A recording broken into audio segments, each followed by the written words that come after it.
Hi and welcome back to the Citizen channel. You're all staying safe and well. Now, continuing look at Manchester City's history since 1880. Yes, we're up to, well, this one, there's lots of old ones, of course. We're looking at October season 23-24, two-parter.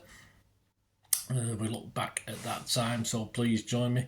At the end of September, of course, we'd suffered our first Premier League loss at Wolves, and we're out of the Carabao Cup at the first hurdle. So, yeah, for a trophy we used to win all the time, all of a sudden we were struggling to get past the first couple of rounds. Anyway, join me as we look back at October season 23-24. So this is part 1 and 2. Please, if you're new to the channel, push that subscribe button, push the bell notifications. Everything City past and present, of course. Great to have you on board. Share, have a look at all the other history vlogs as well from 1880. So I'm up to, as I'm recording this, I'm up to the mid-70s, and obviously these are based on the season just gone, so I'm up to date with these. So you'll be seeing these at the end of the 23-24 season. So enjoy anyway, and leave us your comments, leave us your memories. It'd be great to hear from you, and give us a thumbs up, guys, much appreciated. Yes, we do start with some sad news though. On the 2nd of October, City released this statement. Is with the deepest sadness and heaviest of hearts we announce the passing of former Manchester City player and chairman Francis Lee, aged 79. A club legend in every sense, Francis made 330 appearances for City, scoring 148 goals. He won 1 First Division title, 1 FA Cup, 1 League Cup, a European Cup Winners' Cup, 2 Charity Shields during a glittering 8-year spell as a player. A legacy that ensures his position among Manchester City's all-time greats is secure. He would later return, of course, to City as club chairman in 1994, spending 4 years at the helm. Franny passed away in the early hours of this morning after a long battle with cancer.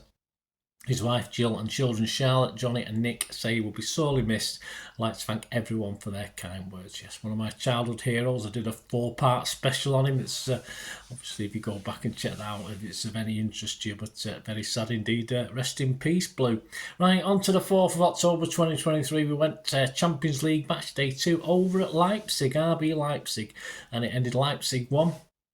Manchester City 3. Pep's 11. There was 5 changes to that defeat at Wolves. The 11 was Edison, Walker, Kanji, Diaz, Gvardiol, Lewis, Rodri, Bernardo, Foden, Grealish and Haaland. And the match report, the key moments for this. First half, 25 minutes, it was 1-0. Lewis feeds Bernardo and continues to receive it back in the box. He pulls it back for Foden, who hits it into the ground. It beats the keeper in the far corner, and we dominated the first half. A couple of corners for Leipzig, but not good. I think they'll be better next half, or all at half time. In the second half, and they are, yes, because on 48 minutes it's 1-1. Grealish loses it on the edge of the Leipzig box. On the break against City, found wanting. Poulsen sent Openda scurrying away. Akanji not strong enough, and Openda put it in off the post. After City building the pressure, eventually we made it 2-1 on 84 minutes, and Alvarez, a sub, clipped from the edge takes a slight deflection. Chip from the edge, takes a slight deflection to beat the keeper into the top corner. It wasn't noticeable in normal time. It's only when it was played back you noticed it took a little nick off a shin. Doku and Alvarez involved in the build-up. City wrapped up the game on the 92nd minute. Yeah, it's 3-1. Walker heads clear. Haaland controls and lays it off on his own half for Alvarez, and it's 2-on-1 as a nicely weighted ball to Doku on as a sub. Another on as a sub leaves him the keeper to beat, and it's game over. Match stats: shots 3 for Leipzig, 1 on target. 18 for City, 5 on target. We have 69% possession. XG philosophy 0.23 for Leipzig, 2.39 for City. The man of the match, Lewis. So old Rico Lewis got the man of the match. A surprise pick, but what a game he had. And of course, Champions League gave it to Foden. Headlines: Manchester Evening News back page. Alv leaps in. Inside Joe Bray. Foden leads the charge as City get back on track after 2 defeats. Pep purring over star Rico. Joe rated Lewis an 8 out of 10. Daily Express's Gideon Brooks said Citizen find a jewel in the crown. Alvarez stars in late show to end frustrating week on a high. Gideon rated Lewis a 9 out of 10. 5th of October, 5 City players were included in Gareth Southgate's latest England squad ahead of the October international break. Stones, Walker, Phillips, Grealish and Foden were selected for the 26-man squad. On the 8th of October, yes, match day 8, big game, a trip to Arsenal, and it ended Arsenal 1, City 0. Very depressing. Pep's 11, 3 changes to the Leipzig game for this one. Ederson, Walker, Diaz, Aki, Gvardiol, Kovacic, Lewis, Bernardo, Foden, Alvarez and Haaland. The subs were Ortega, Phillips, Stones, Grealish, Doku, Gomez, Akanji, Nunes and Bobb. Match report, the key moments, the first half, 4 minutes close for City. Rice heads a Gvardiol effort off the line from a Foden corner.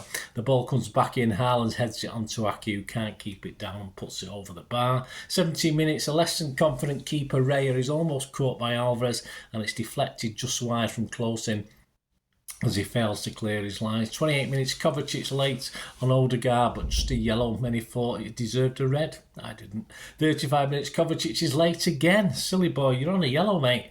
This time on Rice. Thankfully, though, no second yellow card. Arsenal looked more likely as the half progressed, but neither team was setting things alight. City came the closest, but perhaps lucky to have 10 men on the pitch. Second half, Martinelli on, would he be key?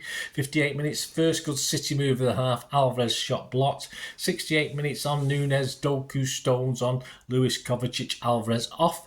87 minutes from nothing, yes, a long Arsenal ball. Havertz back, Tommy Vasu back for Martinelli, who from distance tries to put one in the far corner. It takes a wicked deflection from Aki's head and it's 1-0 to Arsenal and no time for City to come back. The 3 subs end up as the difference and a big slice of luck again from after that Community Shield deflected goal, if you remember that one. Match stats, shots 12 for Arsenal, 2 on target, just 4 for City, 1 on target. Possession was 51% for City. XG, 0.42 for Arsenal, 0.65 for City. The man of the match, Walker, but for me, and Gvardiol got other people's man of the match. Headlines, Manchester Evening News back page, don't panic. Nope. Simon Bukowski inside, defeat will not affect Pep's quiet confidence. Guardiola had no fears Matt would see red. Well, I think we all did, didn't we? We all did as he fouled again, especially when he fouled again when he had a yellow card. Mirror back page, John Cross says, busted, Martinelli ends Gunners' curse to send champions to second straight defeat. Bust up and City don't like it as tempers fray at the final whistle, of course. Inside, smash and grab raid. Martinelli ends a Gunners running 12 defeats in a row to City. Oh yeah, with a fluky deflection. Andy Dunn, a bust up at the end was Hall striker did in game. Almost, but not quite correct. Guardian back page, Nick Ames, deflected glory. Martinelli's lucky strike ignites Arsenal's title bid. Yeah, only 30 games to go, Arsenal, so hang on.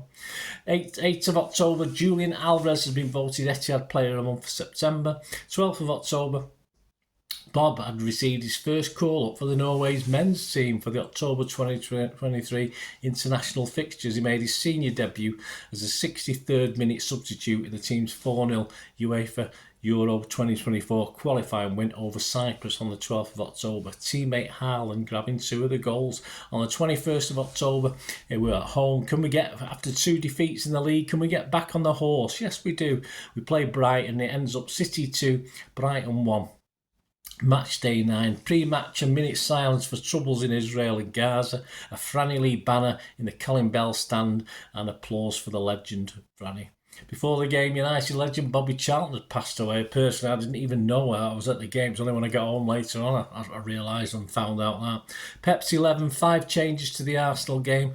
Ortega, Walker, Stones, Akanji, Gvardiol, Rodri, Bernardo, Foden, Doku, Alvarez and Haaland. On the subs bench was Ederson, Diaz, Phillips, Aki, Kovacic, Grealish, Gomez, Nunes and Lewis. If Pep was having a laugh starting Ortega, then Milner starting as right back against Doku was equally brave, of course, by their manager. Match report, key moments, first half, 7 minutes, it's 1-0. Doku jinx gets to the byline and finds Alvarez with a nice left-footed pass angle to the penalty spot. He scoops it home, or he scuffed it, let's be honest. 19 minutes, it's 2-0. Bernardo causes an error by Brighton in the final third. It falls for Haaland, who with space runs at Brighton before unleashing a shot that has the keeper beat right into the corner. The second half, 52 minutes, the first real Brighton effort, but Gross pulls it wide under pressure from Rodri when through against Ortega, who made a poor clearance leading up to it. 63 minutes, a yellow for Akanji. 73 minutes, Mitomo gets the better of Walker. Lots of blue shirts in and around the box. The cross seemingly is there to be cleared, but Akanji's contact is poor as he stretches and just gives it to Fatty, who's come on as a sub, who says thank you very much and reduces the deficit. 75, it's Diaz for Stones. I'd have hooked Akanji in fairness. 75 minutes, Grealish for Doku. 95 minutes, we were hanging on. Akanji is off as he brings down Fatty, who has turned him, but was still in his own half. Another stupid decision by a player in a sky blue shirt. Thankfully not long to hang on, but a needless foul by Akanji. 96 minutes, Aki for Alvarez, and we saw the game out to win 2-1. Match start, shots 10 from us, so not great. 6 on target. And for Brighton, 5 with 3 on target. Possession, 55% possession for City. XG 0.84 for City, 0.86 for Brighton. The headlines the next day, Manchester Evening News inside Simon Bukowski said, Doku rocks Brighton as Blues bring mini crisis to an end. Phil Foden got an 8 out of 10. He was Simon's man of the match. Sunday Mirror's John Richardson said, bright and early. Pep gets flyer to show Rob who's boss. He rated Doku his star man, 8 out of 10. Like me, Foden also rated the same.